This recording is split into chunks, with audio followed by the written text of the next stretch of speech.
Magkano denji maaari mong i-loan? Ito na ang tanong na lahat gustong malaman.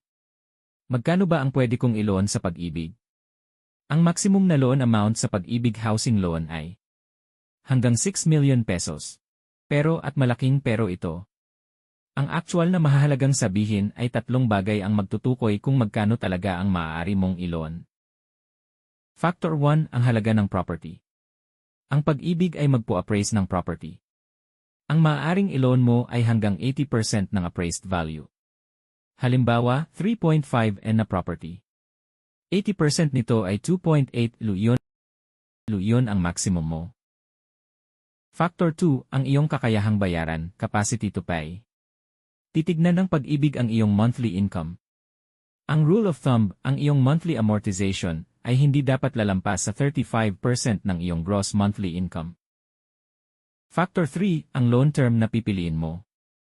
Mas mahabang loan term katumbas equals mas maliit na monthly payment, pero mas malaki ang kabuuang babayaran mo.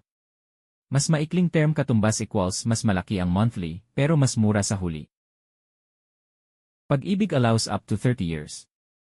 Ang sweet spot para sa karamihan. 20 to 25 years. Step by step, paano mag-apply? Sige, nandito na tayo sa pinakamahalaga. Paano ba talaga mag-apply? Heto ang simplified na proseso. Step 1, siguraduhing updated ang iyong Pag-ibig contributions.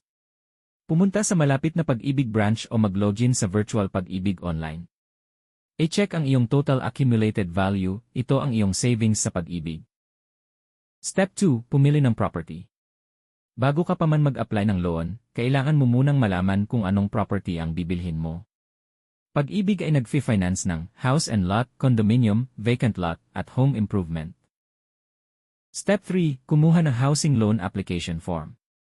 I-download ito sa website ng Pag-ibig o kunin sa pinakamalapit na branch. Dito sa Central Luzon, mayroon tayong Pag-ibig branches sa Angeles, San Fernando, Pampanga, at Malolos, Bulacan. Step 4, ay submit ang requirements. Ang basic documents na kakailanganin mo. Una, completely filled out housing loan application form. Pangalawa, proof of income. Kung employed, payslip at certificate of employment. Step 5, hintayin ang approval.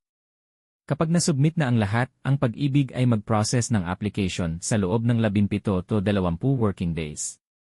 Mayroon silang online status tracker para hindi ka na kailangang pumunta ng branch para mag-follow up. At yun na yun, mga ka-Central Luzon. Yung Pag-ibig housing loan, simplified, walang jargon, in plain Taglish.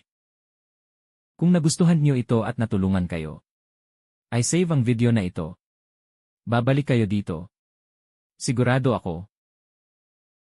Ay subscribe din para hindi kayo mapalampas ng susunod na episode. Natatalakayin natin ang Pag-ibig bank loan, alin ba talaga ang mas sulit?